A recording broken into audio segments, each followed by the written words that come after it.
昨天的节目播完之后啊，有些人在我下面留言说王局的节目啊，你做的不客观，为什么呢？因为你只说丁香园做的好的，你没说丁香园啊当时做的比较差的内容。这个比较差的内容你为啥不说啊？所以你的节目不客观吗？其实你不用着急，我就等着你们在我下面留言呢，因为我今天还要说这件事情。我知道你们说的那个内容，咱们今天啊一起来说道。其实啊，微博上现在对丁香园的批评啊，主要集中在这么几个方面。第一个方面说啊，丁香园啊当时也卖天价鞋垫，虽然他批评这个权健卖保健品，但他自己卖的天价鞋垫1000多块钱一双啊。这个问题啊，我个人认为丁香园做的确实不对。丁香园在商业化的过程中间，说白了，并不是每一个方面做的都正确。作为一个企业成长的过程中间，也不太可能每一个方式做的都是正确的。丁香园卖天价鞋垫就是例子，不能说他批评权健的时候啊，他做的对，他自己卖天价鞋垫就做的不对啊，就做的也对。所以啊，我觉得天价鞋垫这件事情，丁香园做的这个做法值得批评，应该批评。消费者可以维权，媒体可以监督，公众可以打假，我觉得这都正常。这是第一点。第二点就是丁香园有一些科普啊，其实啊并不是那么严谨。这个呢我也同意，有一些医生也跟我讲，丁香园有些科普其实并不是那么靠谱。因为什么呢？因为他大量的科普知识是靠医生自己来写，他作为一个平台来发布。但是医生的水平啊参差不齐，甚至有些医生他自己对最前沿的知识的了解也不足够，甚至有一些医生他自己也有自己的局限性。我觉得这一点呢难免的，作为一个科普平台嘛，很多这个如果我们要是有不同的医生相互碰撞，你写的不对，我再写出来纠正，我个人觉得这个其实大致是可以矫正过来的。还有一点，有些人说丁香园的一些科普文章背后有学术推广的影子，这一点我个人觉得也值得探讨。为什么呢？因为什么叫学术推广？就是一些药企为了推广自己的产品呢，他做的一些所谓学术上的那一些说明啊、推广啊，但他目的是什么？目的是为了推销自己的药。这个主要是在业内针对医生的，因为医生对那些最前沿的药企啊，这个药怎么使用，有什么疗效，说白了需要进行教育，医生才可以知道嘛。所以药企的学术推广在业内呢是一个蛮正常的现象。但是这个学术推广如果要推及到普通公众，就多少有些问题。为什么呢？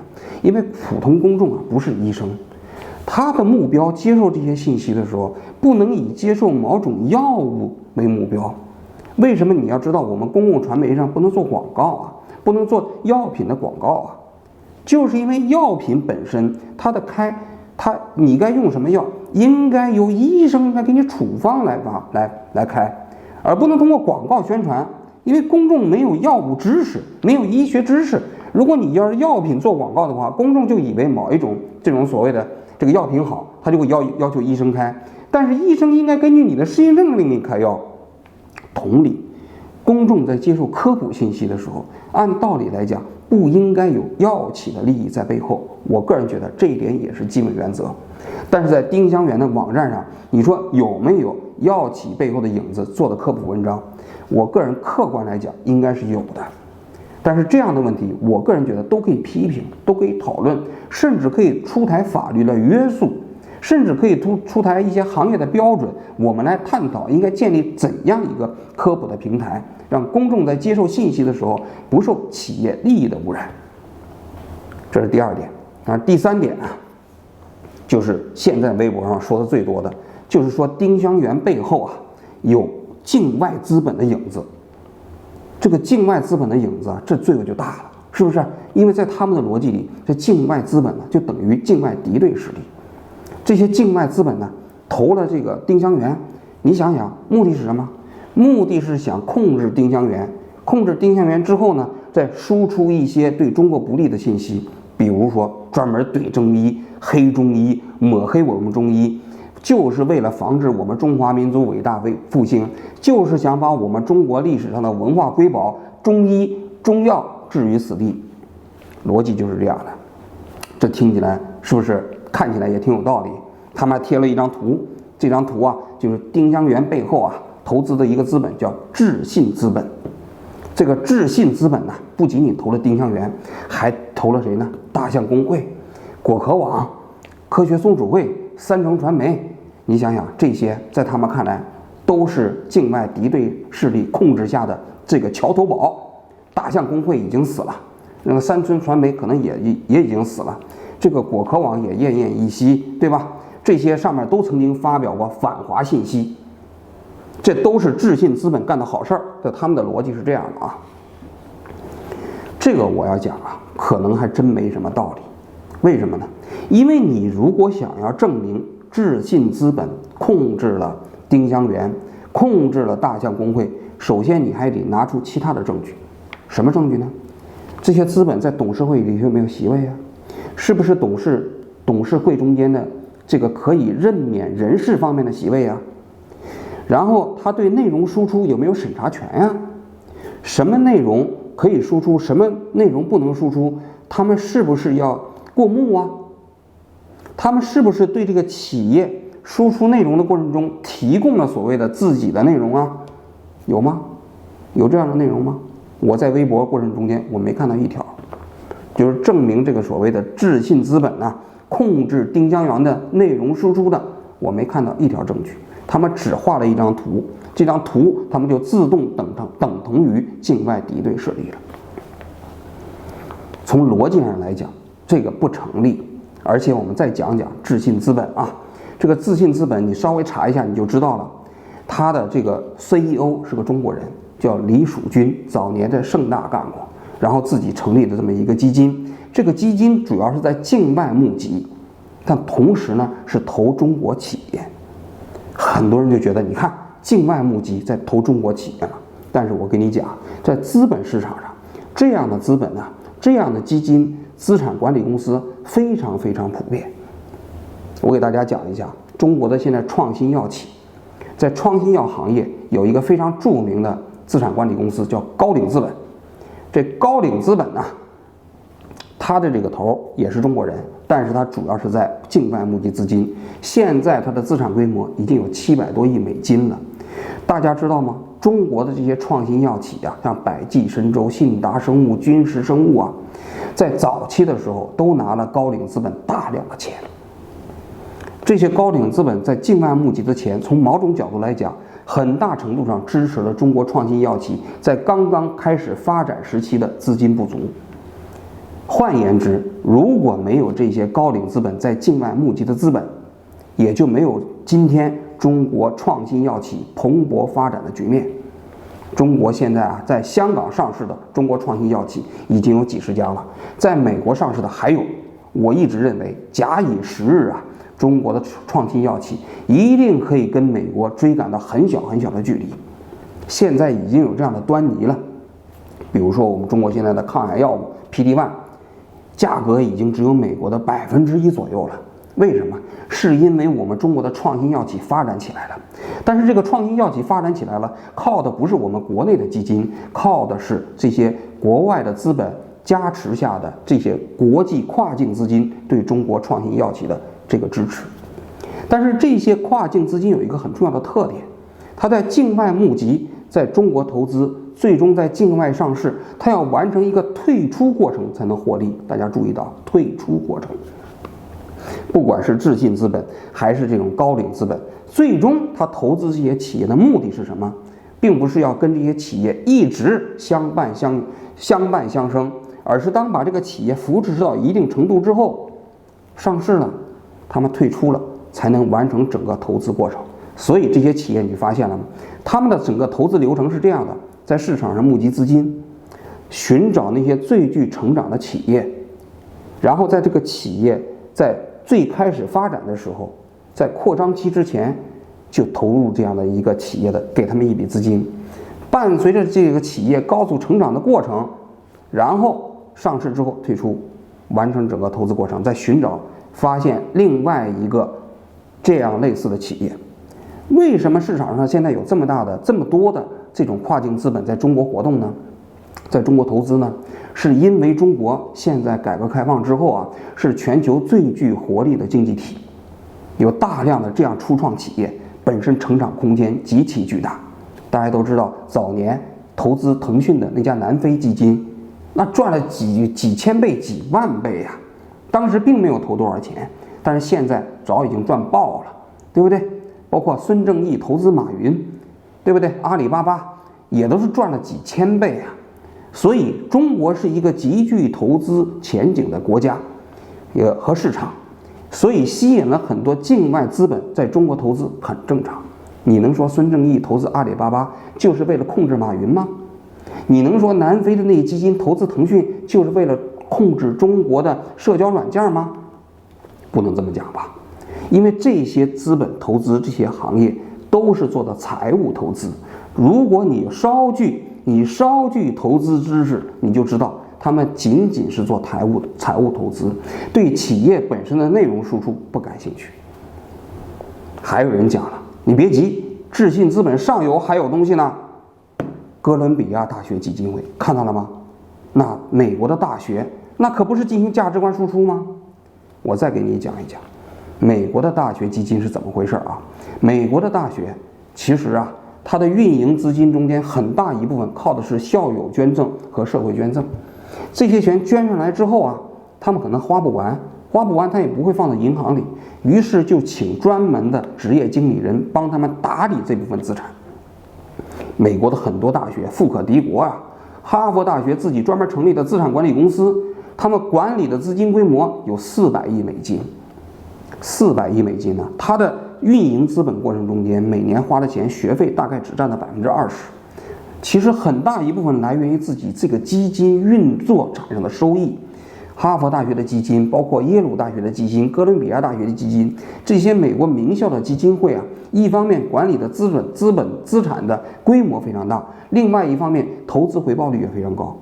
比如说去年，美国大学基金会投资回报率的中位数是27%，前10名投资回报率的中位数是34%，最高的有60几，非常非常成功。为什么这么成功？是因为他们请到了足够专业的职业经理人来打点。那么他们的经验是什么呢？就是分散化投资，就是说投一点股票，投一点债券，投一点私募基金。那投到中国的这些基金会的就是私募基金项目。比如说耶鲁大学的基金、哥伦比亚大学的基金，它投入到中国，它都不会直接投资中国市场，它也不会直接投资中国企业，它都会委托一家在中国的资产管理公司做基金投资。在这个过程中间，他们充其量只是一个资产管理的关系。比如说哥伦比亚大学投资智信资本，让智信资本在中国投资，它其实就是把这个资产的管理权完全交给了智信资本。那么智信资本去怎么投资，哥伦比亚大学它其实是不管的。说白了啊，丁香园想让哥伦比亚大学去管它，人家还不愿意呢。你想想，哥伦比亚大学世界级名校，你随便让人去管你，对你进行价值观输出，你够得着吗？说白了，我认为丁香园还真够不着哥伦比亚大学这个世界级名校的门槛呢。还有人讲了，它不光是有哥伦比亚大学啊，还有洛克菲勒家族的基金呢，看到了吗？这就更可笑了。大家如果要是在美国提起洛克菲勒家族的基金，那是美国最著名的慈善家。美国的洛克菲勒家族啊，这个基金呢，成立了差不多已经有100年的时间了，在全世界专门帮助那些不发达国家那些贫困的项目。洛克菲勒家族的基金呢，分为2部分，一部分是资产管理，想办法让这个资产啊保值增值；另外一部分呢，就是这个基金项目从事一些慈善项目，主要是帮助不发达国家。中国也是非常大的受益者呀。大家都知道啊，中国最著名的医学科学院中国协和医科大学，就是洛克菲勒家族在上个世纪初在北京建立。从他们投资到1951年退出，前后投资了4800万美金。当年的4800万美金，大概现在要乘以100到200倍。那么你要知道，为了开创这个协和医学院，洛克菲勒家族基金会投入了大量的心血。这个也是洛克菲勒家族啊当年在海外最大的慈善项目。他完完全全按照美国的霍普金斯医学院在中国复制了中国协和科技院，培养了中国第一代现代医学的这个摇篮。中国最著名的早期的医学工作者，包括我们现代医学的标准，都随着协和医院的建立开始产生了。很多小粉红不知道，在今天，北京局级以上的干部才可以在协和做体检。你不到局级，你都不能在协和医院做体检。你要知道，局级以上的干部都是我们党内那些高级干部，对不对？他为什么要在境外敌对势力建立的医院上去做体检呢？他不怕境外敌对势力对他们下狠手吗？下黑手吗？不怕吗？他们不怕，你们怕什么？是不是脑子有毛病？你说白了，就你们这些人在网上发帖反对洛克菲勒家族的，你看看你自己有没有资格到协和做体检？你真没资格，只有混到局级干部才有资格。所以你想想，这个洛克菲勒的家族在中国真正帮助我们中国做的这些事情，你怎么能证明他是敌对势力呢？他不仅仅建立了现代的协和医院，还当时资助了中国的燕京大学，资助了南开大学，资助了很多项目。当然这些钱，洛克菲勒家族虽然有钱，但是他也有花完的时候，所以他的洛克菲勒基金会一部分是专门做慈善的，另外一部分就是要使这部分的资产不断的保值和增值。这保值和增值部分就是要做规范化的财务投资。智信资本啊，到底有没有洛克菲勒家族这个基金的影子啊？我不清楚。投资啊，那么即便有，那么它也是一个正常的投资。洛克菲勒基金会要想维持在全世界的运转，本身它也需要它这些资产的保值和增值，这不是很正常的吗？大家想一想，改革开放的时候，中国没有钱，急需要世界各国到中国来投资。当时我们有许许多多的项目都来自于外资投资帮我们中国建设起来的，比如说中国的宝钢就是日本的资金建立起来的，比如说中国的首都机场当时的航站楼也是日本的资本来投资建立起来的，比如说北京的中日友好医院也是日本的资本投资建立起来的，只不过这些资本是政府之间的贷款，政府之间的贷款一般利息比较低，投资还款期比较长。那么这些民间资本其实对中国社会的贡献也很大，他们跟政府之间的这些贷款之间的区别是什么？区别无非就是他们对投资回报率的追求不同。但是你别忘了啊，这些民间资本，这些所谓的这个风投，这些所谓的这个投资基金，它一旦亏了，它是血本无归的。也就是说，中国这些企业在成长的过程中，大家去看一下啊，滴滴也好，腾讯也好，阿里也好，这些新经济产物，所有这些企业的成长的初期都有大量的外资投资的影子。他们这些资金，当然我们不能说他们是雷锋啊，但是最重要的一点，它确确实实对中国经济的发展，尤其是中国新经济的发展带来了非常大的贡献。你能说这些投资的过程中就是境外敌对势力吗？不能这么讲吧。回到我们这个丁香园跟智信资本的话题啊，我认为智信资本啊投资丁香园，投资中国的教育产业和医疗产业是非常正常的一件事情。从某种角度来讲，这些企业、这些行业也在这个过程中间受益无穷。通过这些企业投资中国，就认为他们是境外敌对势力，我认为这是杯弓蛇影，草木皆兵。文革的时候啊，协和医学院曾经改过一次名字，大家可能都不知道，名字叫做反帝医院。为什么呢？他们认为协和脱胎于美国霍普金斯医学院是他们的耻辱，所以要专门改成这样的名字。当时的故宫里头还曾经搞成了收租院的这样的一个展览。这就是那个疯狂的时代。今天你们还想回到那个时代吗？